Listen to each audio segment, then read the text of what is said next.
আপনার? না ভাইয়া বিয়ে শাদী হয়নি। কি বলেন, গা গতরে তো দেখতে শুনতে মাশাআল্লাহ ডাঙ্গর হয়ে গেছেন, সব দিক দিয়ে ঠিকঠাক আছে, এখনো ভাই বিয়ে শাদী গরিব করেন না। আপনার পছন্দ? আমার একটা বয়স্ক মানুষের দরকার যে আমার দায়িত্ব নিতে পারবে, আমার পাশে থাকতে পারবে, দুদিনের জন্য আমার জীবনে আসবে না, সারা জীবনের জন্য থাকতে পারবে। কি কারণে? আমি থেকে রাখছি ভাই, আমি চাই না সবাইকে চেহারাটা দেখাইতে, আমি একজনকেই দেখাইতে চাই যে আমার মনের মতন হবে তারে আমি দেখাবো। আচ্ছা, যা দেখানোর সবকিছু একজনকেই দেখাবেন। আপনার সাথে যোগাযোগ করতে চাই, এখন কিভাবে করবে? মোবাইল নাম্বার বলবেন। আচ্ছা, মোবাইল।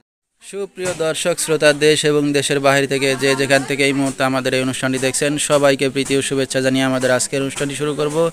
দর্শক, আজকে আমাদের মাঝে চলে আসছে এক আপু, শুনবো তার জীবনের গল্পগুলো। তো চলুন কথা না বাড়িয়ে তার সাথে আগে আমরা পরিচিত হই। আসসালামু আলাইকুম। ওয়ালাইকুম আসসালাম ভাই। কেমন আছেন আপনি? আলহামদুলিল্লাহ, আল্লাহ রাখছে ভালো।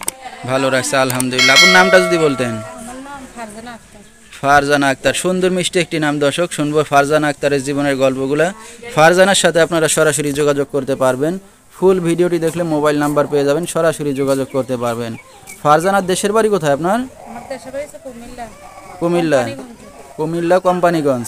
এখন কোথায় থাকেন আপনি? এখন বর্তমান আছি এই যে ঢাকাতে। ঢাকাতে আছেন। আচ্ছা, তো দেশের বাড়ি ছেড়ে ঢাকাতে কি কারণে এখন? এখানে বাবা বিয়ে করে চলে গেছে গা, খোঁজ খবর নেয় না দেখে আমার মা রাগ করে তালাক নিয়ে চলে গেছে। প্রথমে ছোট আসলাম তখন।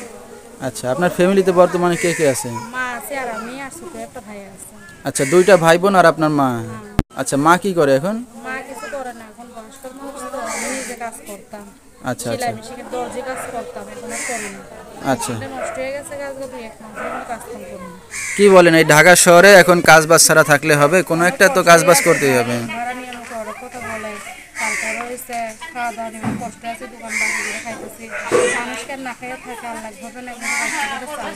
আচ্ছা, যেহেতু মা কোনো কাজবাজ করে না, আপনারও কাজবাজ বন্ধ, মানে খুবই কষ্টের দিন যাচ্ছে নাকি? করতে আছে ভাই।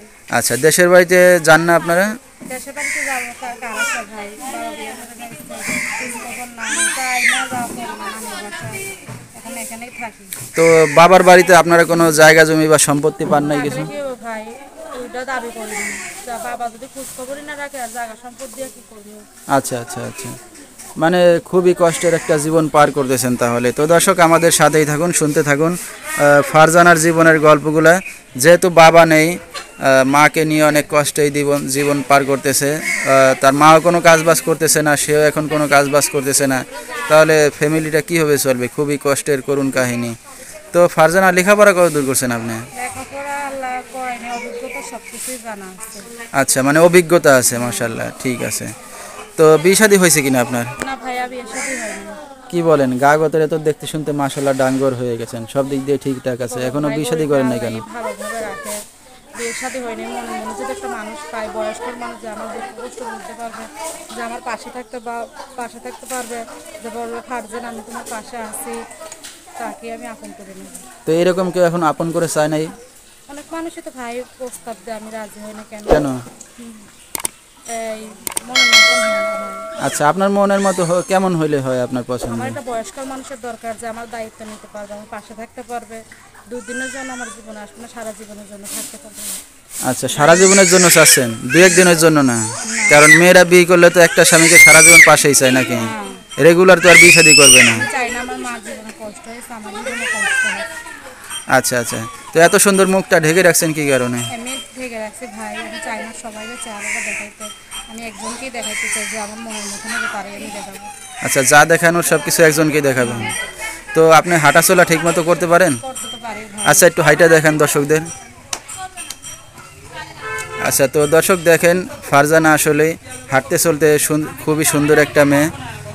কেউ যদি তার পাশে এসে দাঁড়াতে চান বা কেউ তাকে বিয়ে শাদী করতে চান, তাহলে তার সাথে হয়তো যোগাযোগ করতে পারবেন। তো তার কোনো দিক দিয়েই হয়তো কম নাই, সব দিক দিয়েই ভরপুর আছে। তো ফারজানা, কেউ যদি তার পাশে কেউ থাকে, হয়তো তাকে হয়তো জীবনসঙ্গী বানাবে। তো কেউ যদি আপনার সাথে যোগাযোগ করতে চায়, এখন কীভাবে করবে? মোবাইল নাম্বার বলবেন।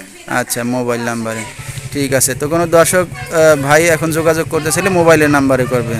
আচ্ছা, ফোনটা কি আপনার নিজের? আমার নিজের নাম্বার, আচ্ছা, কথা সবসময় বলতে পারবেন তো? সবসময় বলতে পারি। আচ্ছা, নাম্বারটা আপনি বলতে পারবেন? আপনি বলুন। আচ্ছা, তো দর্শক, এই নাম্বারে যোগাযোগ করলে ফারজানাকে পেয়ে যাবেন। 01334702328। তো দর্শক, আমি নাম্বারটা আবার বলে দিচ্ছি, 013347023228 এই নাম্বারটাই হলো ফারজানার। তো ফারজানা, রাত বিরাত্রে অনেক দর্শক আপনাকে ফোন দিবে, কোনো সমস্যা হবে? না, কোনো সমস্যা নাই।